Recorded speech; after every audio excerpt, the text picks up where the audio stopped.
Good evening, ladies and gentlemen. This is Tennyson E. Stead, writer and director of Quantum Theory, founding member of 8-Sided Films, here with another 8-Sided blog. And today I'd like to talk about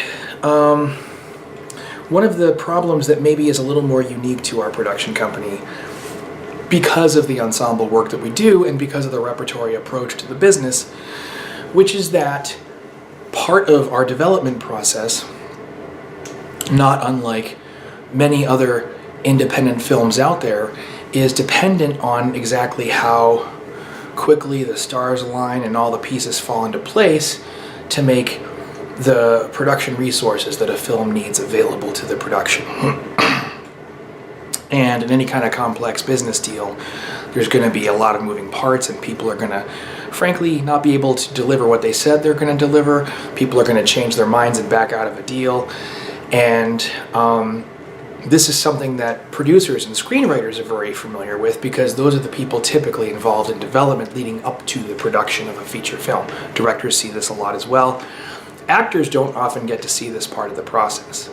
And in the case of 8-Sided Films, where we know who our cast is and we know the work that we're going to be doing going forward, it actually becomes much, much more relevant. And it's something that I wound up talking about in a meeting with one of our actors just maybe a week or two ago, a little bit longer, but it's something that's been on my mind, and it's something I've been thinking about in terms of how a lot of folks who work in performance don't necessarily get thrown into the deep end of this part of filmmaking as much as our cast has.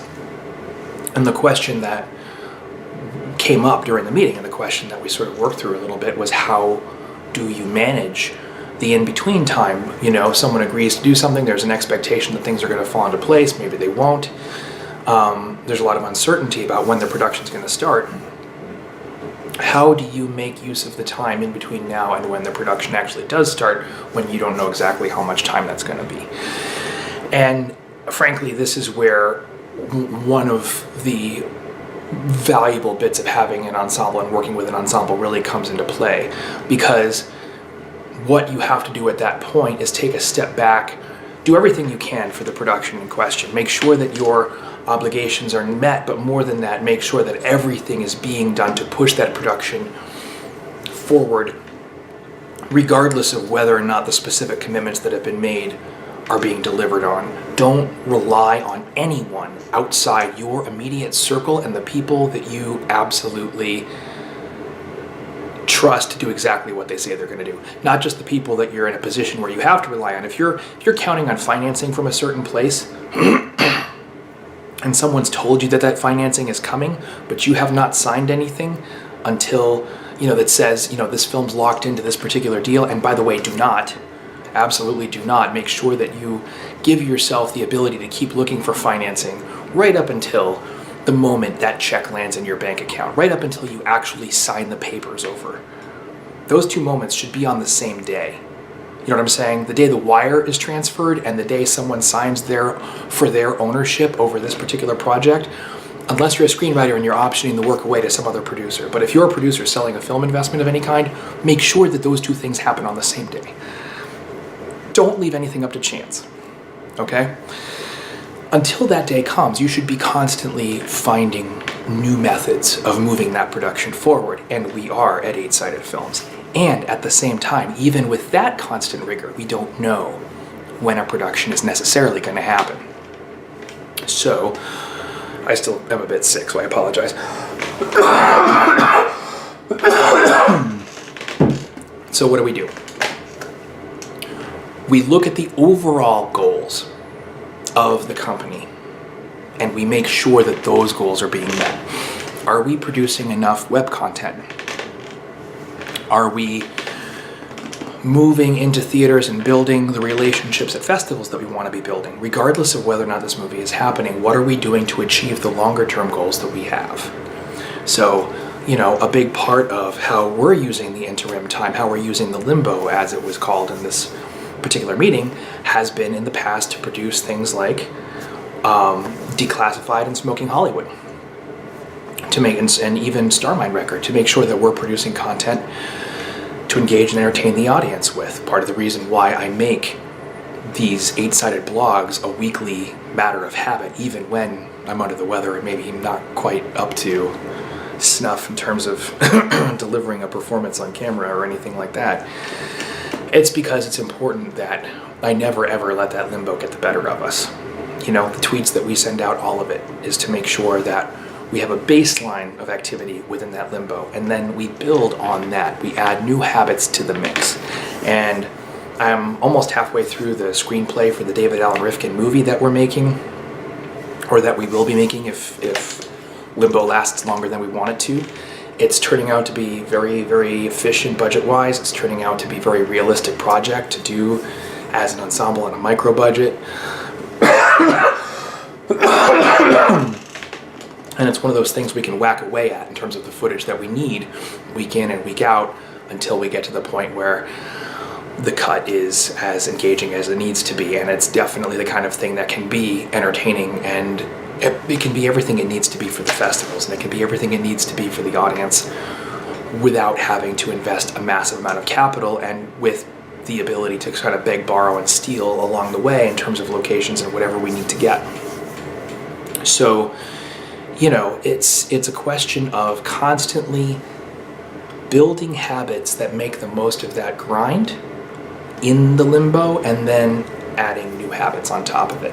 And right now, the idea of producing a feature film in that gap is certainly ambitious, but it's just ambitious enough to be really hard, and not so ambitious because of all the other habits that we've built that we can't actually do it. And that now is how we're making use of the limbo. So pushing that limbo and squeezing that limbo until it's as small as it can possibly be is half of the equation, making sure that all the work is getting done to get Quantum Theory and our other season 1 productions out of development and into pre-production. That's got to be the core labor of any given day on my part, and at the same time, and that's true right up until production, you know what I mean, of this David Allen Rifkin project, of making the GAMP, as it's called. And then turning around, compartmentalizing that, and developing a much smaller micro-budget independent feature with which to bring these actors and this ensemble and all the people making these movies into the festivals and ultimately into the theaters, using only the resources we have available to us right now and not the resources that we're trying to build into these other productions. That is today the focus and the labor that's occupying that gap. And what we're creating is a win-win situation. We're creating a situation where if Quantum Theory takes a little bit longer than we wanted to get out of development into production, then what's going to end up happening with that time is we're going to end up more familiar with the people who run the festivals. We're going to end up more familiar with the people who go to the festivals to watch movies. And we'll hit the ground running when Quantum Theory starts its festival circuit by knowing all these people and being able to build these relationships, because they'll remember who we are from making the GAMP. We're also giving ourselves the chance to start generating revenue within the company, which, depending on the financing model that we undertake with making the GAMP, could be very, very important, both for us and for any business partners that we have. So in that sense, it's keeping your eyes on the big picture, keeping your eyes on the ultimate goal of the company and the reason why we're all together. And then constantly activating, constantly, putting yourself into alternative plans and alternative ways to get at those goals. The most important thing that we're going to need once Quantum Theory is done, assuming that Quantum Theory is every bit the movie we know it can be at that point, the most important thing we're going to need is the ability to build on our audience by rotating through the festivals, by touring essentially. We're going to need to be able to pack houses. And we've given ourselves the time we need, if it's just us and Quantum Theory and the audience we've already built, to make the most of that, to make the most of the opportunity the festivals provide us with, and build that audience out to the point where we get into theaters 2 years later, with a solid foundation of support. Can that foundation of support be stronger if we develop other content and bring it to the festivals first? Yes, of course it can. And here we are with an unknown amount of time at our hands. And now, as it's shaping up, work that other business partners of ours need to undertake to help get quantum theory into production. And we're invested and involved in that work. And at the same time, okay, let's go, is what it comes down to. Let's get in there with something smaller, and let's make absolutely, absolutely sure that on any given day, everything that could possibly have been done to ensure the success of our films has been done. And, sometimes that does mean rest. Sometimes it does mean take a minute, slow down, coming at you with an illness in the middle of the winter, because that's something I'm not always fantastic at. But it also means, is there another show we could be doing right now? Never be waiting. Never be waiting. Always be working around and through the problem,